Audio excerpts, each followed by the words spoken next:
So our TimberTech composite boards are 1 inch thick. That's the norm, really, with all brands of decking.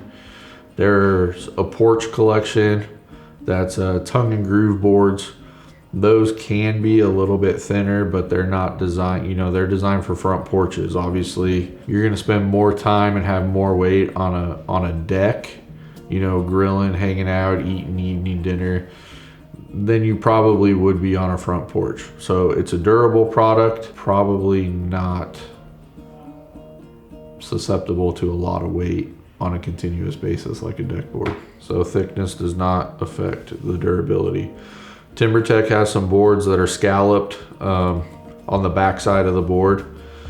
They all come out of the hopper, melt down, go through a mold. The mold is what scallops it, and then they're all compressed to the same pressure.